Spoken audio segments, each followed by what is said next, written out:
So, yeah, I appreciate you guys. I know this was not your bill. I know that I think we all just kind of wanted to just at least wrap our head Just around understand it, some of the where it's coming rationale from. and so forth. I voted no on it. I'm happy to elaborate too a little bit Please, on that. Abby, you are center stage. Let's go. So, like we said, it was a party line vote. Republicans were all no, Democrats were all yes. And I'll tell you, in the Republican caucus, the primary reason that we were no is that nobody agrees with the state store model. Nobody likes it. We don't even like it for selling liquor. So we're not going to give them more power and more ability to sell even more products, right?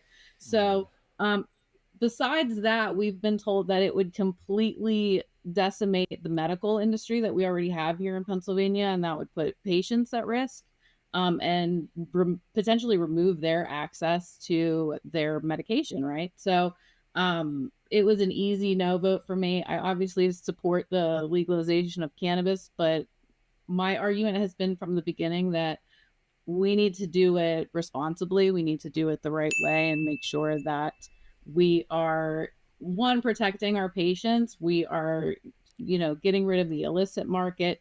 We are keeping consumers safe and protected and making sure everybody has access. And in my opinion, that is through the private industry, that is through the dispensaries we already have, and letting them just sell to the adult use market, not just the medical market.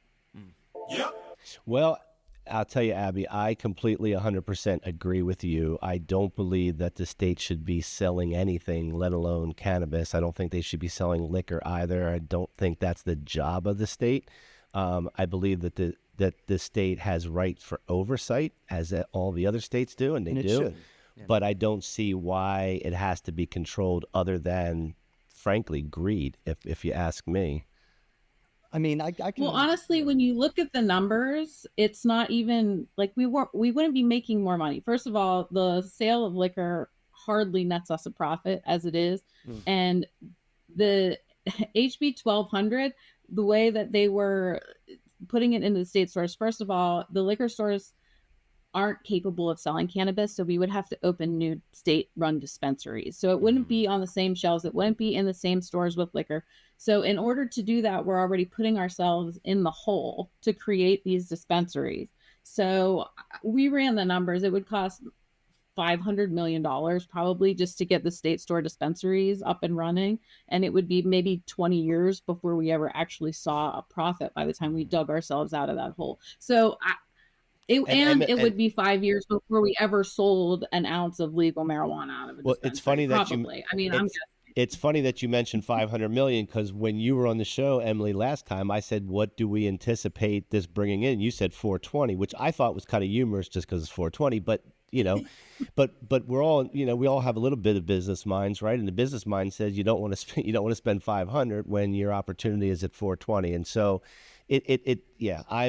listen, I don't like to see any progression with cannabis in this state moving backwards, but I am glad that you guys are going to get a stab at your bill versus that bill, because frankly, I believe more in the methodology that you guys are proposing.